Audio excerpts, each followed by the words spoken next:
but then usually tragedy follows him, and he's whipped back to a point of near insanity.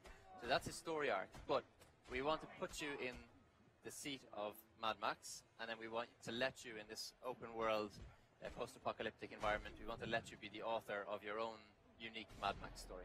Very cool. So we're checking out some gameplay here. Obviously, it's got this open world that Avalanche is so well known for crafting. And, you know, you guys have always been so good at creating an environment that it's almost a character unto itself. Tell me a little bit about the wasteland here that we're going to be seeing in the game. Yeah, so that's definitely right. We want players... Canister of some He's actually sort? Filling up his canteen with water. Okay, got it. There are a few of those water sources dotted around the wasteland. They're hard to find, but there are some allies and civilians in the world who will help you find some of these resources that are in great shortage. I hope he's pouring that through a Brita filter. That's all I've got to say. He's used to eating some pretty disgusting stuff. So here we are. We're hopping into a vehicle, and this is obviously a signature element of this game. Talk to me a little bit about how you guys approach the car combat aspect. Yeah, so that's definitely, I think, one of the most exciting parts of this game. We start off with Max losing his iconic interceptor in a battle with Scrotus's Warboys. And Max is really stripped bare of everything, and then the journey for you as the player is to fashion a vehicle that will allow Max to escape to the plains of silence and hopefully find some inner peace. He gets some companions like Chumbucket, who you see in the back here. He's a wasteland Blackfinger, a fanatical mechanic who almost treats vehicles and engines and just that whole mechanic way of life as a religion. Total fanatic. So he gets some friends to help him, but he gradually over time builds up his very own, you as a player will build up your very own wasteland war machine.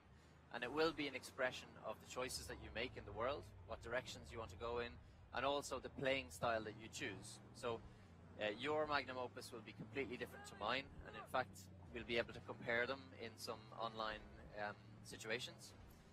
You might choose something that is really heavyweight, has a massive ramming grille, but you're going to need, you know, tires with high traction, a heavy motor to power that kind of vehicle. I might choose, your weakness is probably going to be that you can't survive in rocky ground. You're going to get stuck there, you're going to be a beach whale, much more vulnerable. Whereas I might choose something that allows me to, better suspension, allows me to go over rugged, rocky terrain and so on. Maybe explore more of the world that you can't get to. So your magnum opus will really be an expression of the choices you've made and your player style. Understood. So here we're seeing some combat actually, and I know in the world of Mad Max, I mean, supplies are very, very limited. Yeah. Bullets come at a premium. So what are some of the strategies that players are going to be able to use in car combat to take out the enemies? Yeah. So you see this unfortunate, I think it was a Scrotus Warboy being tugged by the harpoon, and in this demo experience here, you'll see a variety of weapons being used in this high-octane, high-paced, very physical vehicular combat. There's the harpoon, and that can pull off armor. It can pull drivers out of the windshield. It can pull wheels off. It can also be used to shoot incendiary devices, these thunder sticks that you'll see from the Mad Max universe, almost like a rocket launcher. You will see Max using his iconic shotgun. Of course, it would be no Mad Max game without that, right? Yeah. And if you're we did start from the ground up, and we were really trying to capture as many of the elements that we love from the previous Mad Max films, for example, and what feels right for this world. So you'll see, for example, borders, also a very like iconic and nearly trademark aspect of the Mad Max universe. Guys hopping from one vehicle to yours, right, and attacking with no real regard for their own lives. There's one now. We'll see if Max succeeds in getting him off there. Yeah, now what are your options if this happens to you, if the guy jumps on your Well, head you like can, that?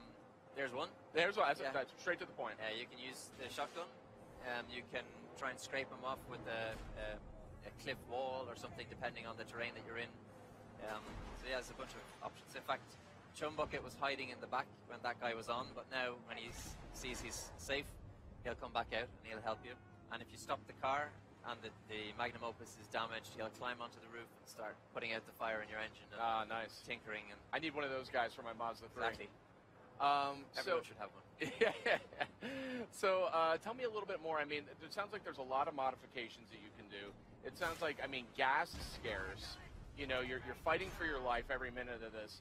How do you guys break up this like intense car combat? Yep. Obviously, so you know, you do get out of the car sometimes. I'm curious, you know, are there ever do you fight guys mano a mano, like boss battles or tough battles that it's just max on a tough enemy? Absolutely. I mean, it's just the main storyline. There's a good balance between different types of scenarios, the characters that you're meeting. In a gang of other war boys, then they'll all catch fire and. Sounds fun. Yeah. So equally brutal and high-paced. But exploring the world is definitely something that we want to use as a way to get a breather. We like to, because of the perimeter defenses that are placed around certain camps, we like to encourage you to take out your binoculars and scout. Find a convoy, find one that you think, well, I'm probably going to be able to take this one down. Or, well, this one looks really heavily guarded. I'm going to have to go back, upgrade my magnum opus, get some more armor, maybe more ammo before taking on this one. There's a feature that I really like, which is if you pull the driver out of a Scrotus vehicle and don't destroy the vehicle, you can jump into that car, approach a camp, and the camp won't get alerted because interesting. They don't know it's vehicular stealth. I might be a first. I don't think I've ever heard of that. Yep. So, in fact, they'll open the doors for you and welcome you with open arms. Oh my! And then you need to unload that double barrel right in their face. Exactly. Yeah. Well, I'm charmed. This is very, very cool. So, you know.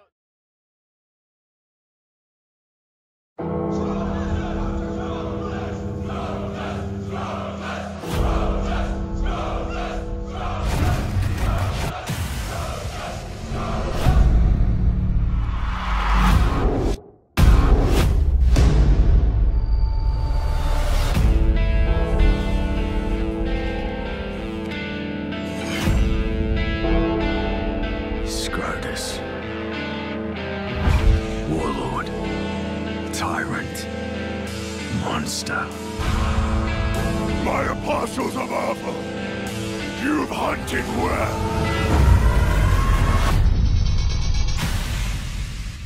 His war boys are rabid animals.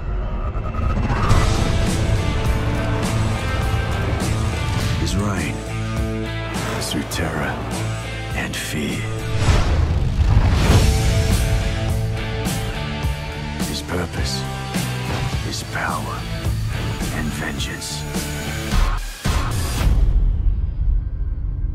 And my road goes through him.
Out here, a man is nothing without his ride.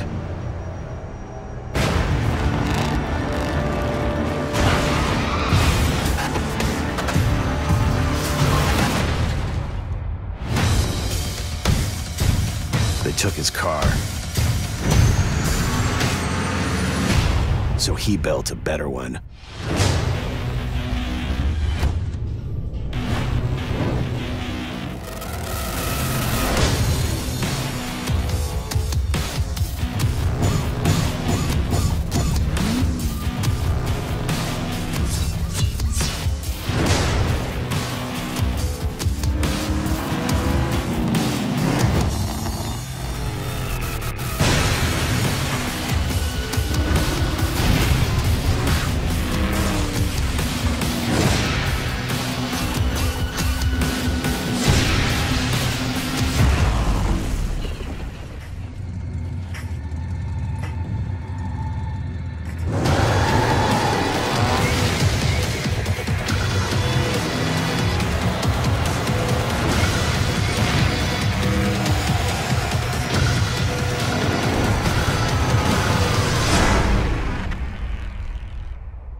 savage road. Out here, a man with no wheels is a man with no hope. I know you. You're the driver. Where is the car? Your black on black is scrap. It's gone. She'll never be whole again. It's a long, dark passage from which there is no exit. There's something brewing out there. This land is about to be scorched by Gastown wrath.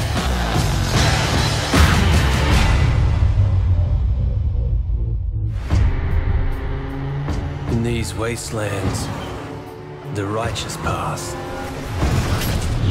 is whichever road gets you out alive.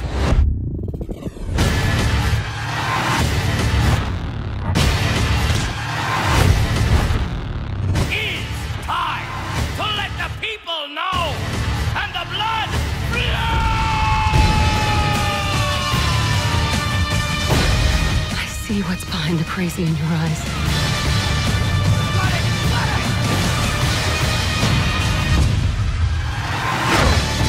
Lord Scrotus is gonna hurt you more than you could ever hurt me. You're wrong.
My apostles of Avalanche, you've hunted well.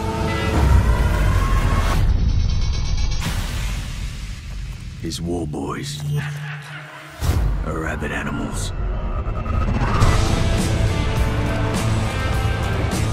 His reign is through terror and fear.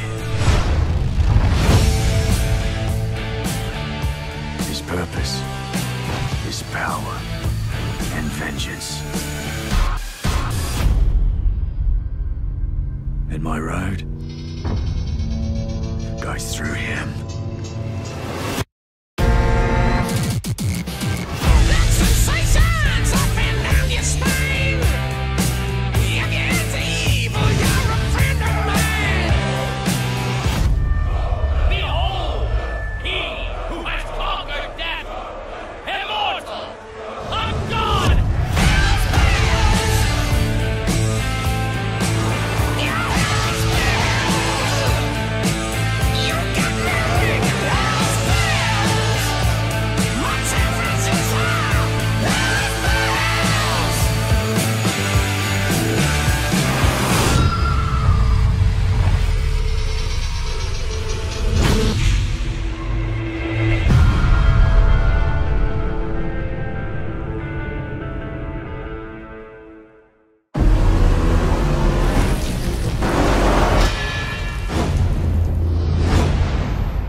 Peggy 18.